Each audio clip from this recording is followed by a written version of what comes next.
Olá pessoal, saudações a todos. Vou começar um conteúdo aqui que vai ser bem interessante para quem tem interesse em entender o que é uma planilha de incerteza, né? É preciso começar a entender que uma planilha de incerteza, de cálculo de incerteza, ela não é apenas uma planilha de cálculo de incerteza. Isso é uma coisa muito importante. Ela é uma planilha de cálculo de resultado. Então não existe incerteza sozinha, né? Se você tem no laboratório aí, ou se você já viu planilhas que calculam apenas uma incerteza, que não tem um resultado médio associado, aquela incerteza ela não tem valor metrológico nenhum, porque toda incerteza é característica de um resultado, ela não existe sozinha, ela não existe sem uma média, né, à sua esquerda e um mais ou menos, ou pelo menos dentro de um intervalo. Não tem como, não tem valor metrológico. Então eu vou mostrar para vocês aqui, eu já tenho aberto aqui uma planilha genérica para caso de titulação, tá certo?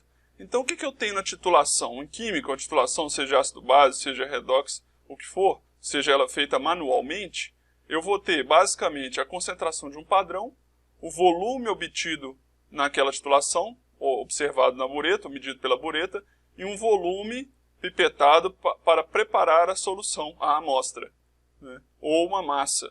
Então eu tenho concentração, um volume medido, que vai me corresponder a uma concentração do analítico que eu estou buscando, e um volume de preparo de amostra, ou uma massa de preparo de amostra, se for uma titulação vinda de um sólido, né?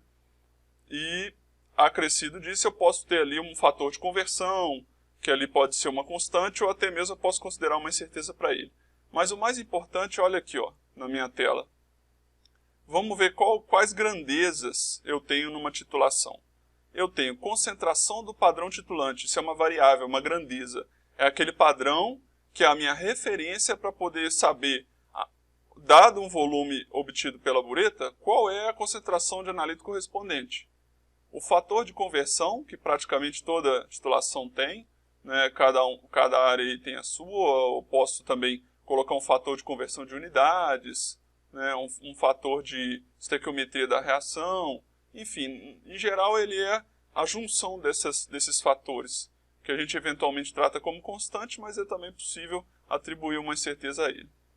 Aí eu tenho volume indicado pela bureta. E esse volume, toda a grandeza que eu meço, tipo volume, massa em laboratório, eu vou dividi-la em três básicas. São três variáveis básicas que estão dentro dessa medida de volume, que é o volume indicado em condição de repetibilidade, como você está vendo aqui na tela, o volume correção de calibração, porque se a bureta tem um certificado de calibração, ela tem uma correção, lá não tem somente incerteza, lá também tem uma correção. Pode ser que ela seja zero, mas muitas vezes não é, né? E aí eu vou usar essa correção de calibração para corrigir o volume, né, de acordo com o certificado de calibração. A outra grandeza eu chamo de volume correção de resolução, né? Para que eu carregue uma incerteza de resolução daquele instrumento, eu preciso ter uma grandeza com esse nome, né? Eu vou sempre falar aqui, incerteza não existe sozinha, não existe.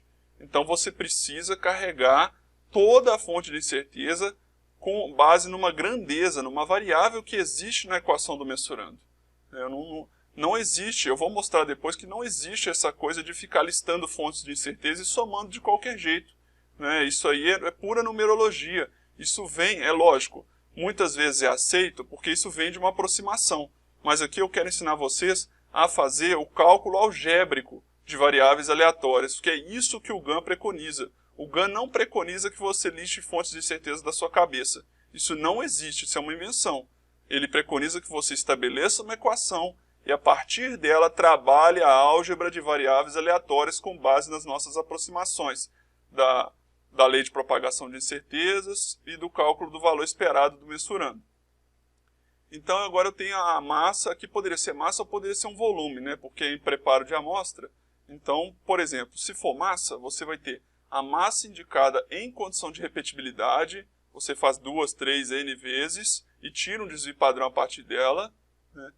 E aqui embaixo você vai ter as mesmas correções para o volume. Você vai ter a correção de calibração para a massa, medida para aquela amostra, né? E logo abaixo a correção de resolução da massa. Ou seja, na calibração eu tenho o certificado de calibração da balança para aquele nível, então você precisa pegar essa informação, obtida daquele nível, ou próximo daquele nível que você está trabalhando. No caso aqui no exemplo, foi 0,5 gramas. Mas poderia ser uma outra medida. Se você conseguir calibrar a balança a 0,5, ótimo. Se não, se calibrou num volume numa massa próxima, num nível próximo, tudo bem.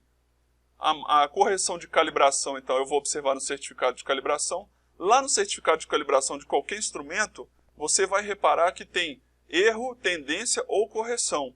Tem uma dessas três palavras. Se for erro ou tendência, você vai trocar o sinal e vai transformá-lo numa correção. Se vier a palavra correção, não precisa fazer mais nada, é só transferir o valor para cá, para uma planilha de cálculo como essa.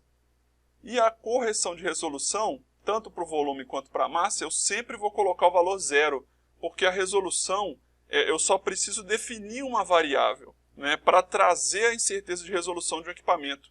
Como eu sempre digo, incerteza não existe sozinha, ela precisa de uma variável para carregá-la. E a variável que carrega a incerteza de resolução de uma balança é a correção de resolução de uma balança.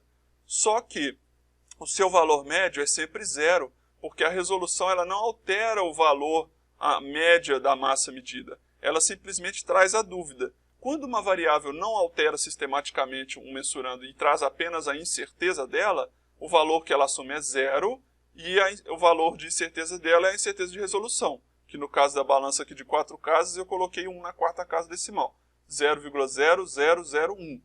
Então essa variável é definida como sendo correção de resolução 0 mais ou menos 0,001. Então veja bem, não existe calcular a incerteza sem calcular o resultado. Eu preciso definir todas as variáveis com um valor à esquerda médio, mais ou menos um valor à direita de incerteza. Podem esquecer essa ideia de que você vai trabalhar apenas com incerteza, porque isso aí não adianta para o meu resultado. Eu preciso da incerteza de todas as amostras, eu preciso de uma incerteza de cada amostra de análise. E não adianta também dizer que eu não consigo porque são muitas amostras. Quer dizer, em alguns casos eu compreendo que realmente não é possível. Se é o seu caso, por exemplo, na qualidade do leite, que você analisa centenas de amostras por minuto, eu até entendo que isso é um processo um pouco difícil. Travaria a produtividade.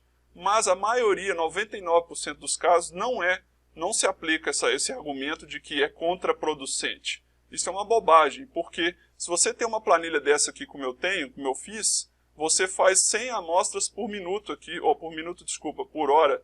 Você faz 100 amostras por hora, 200 amostras por hora. Será que o seu laboratório faz mais análise do que esse ritmo? Por quê? Se os instrumentos são os mesmos, né, se você usou os mesmos instrumentos, basta vir aqui e trocar os dados da amostra. Ou a solução padrão pode ser a mesma, se a análise é a mesma, você vai usar o mesmo padrão até que ele acabe, né? Até que você prepare outro. E aí viria outra concentração e outra incerteza. Mas o fator de conversão mesmo, o que vai mudar aqui, a massa você vai tentar medir a mesma, mas aí você troca, né? Cada preparo independente você vem aqui e troca os dados. E o principal aqui, que é o volume da bureta, você vem aqui e troca os dados, né? O valor médio e a sua incerteza. Ou seja, se você registrou tudo dentro do seu sistema da qualidade, você tem todas as amostras anotadas. E isso é o que te faz perder tempo. Calcular incerteza, o resultado com incerteza não faz perder tempo. Isso é uma falácia, né? Porque aí a parte que você troca os valores aqui, ela vai gerando resultados e você vai copiando para o seu relatório de forma muito natural e muito espontânea, né? Eu passo uma amostra aqui a cada 10 segundos, por exemplo. Se eu tiver com os dados na mão, eu vou mudando aqui o valor médio. Por exemplo, venho aqui, esse volume foi 5, mas o outro volume foi 4,65. Aí ela muda o resultado, eu vou lá e copio. Ou seja, eu vou gerando uma amostra a cada 10 segundos, nesse ritmo de trabalho, né?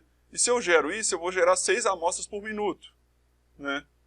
E por aí afora você vai ver que isso não vai atrapalhar a produtividade do seu laboratório. Pode ser que você já tenha um software que queira fazer um cálculo automático, mas isso também eu não recomendo, porque é muito perigoso. O software não pode controlar as contas que você faz. Você tem que dominar as contas e os cálculos, né? Aqui, por exemplo, a titulação, você sabe, você cientista, analista, sabe o que está fazendo no laboratório. O que é a titulação? É isso que está aqui, ó, né?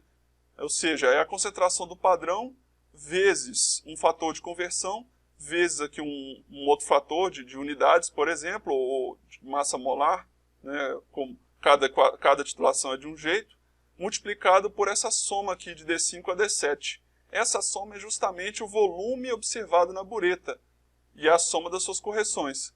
Volume indicado em condição de repetibilidade, volume correção de calibração, volume correção de resolução.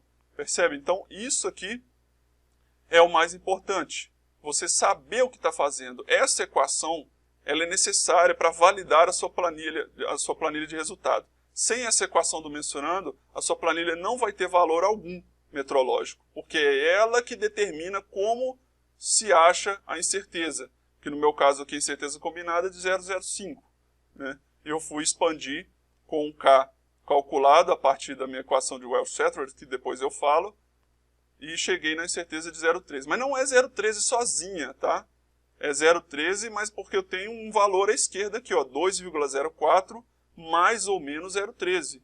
Aqui no caso pode ser unidade por cento ou miligrama por litro, cada titulação, tem, dependendo de como você define, vai ter a sua própria unidade. Né?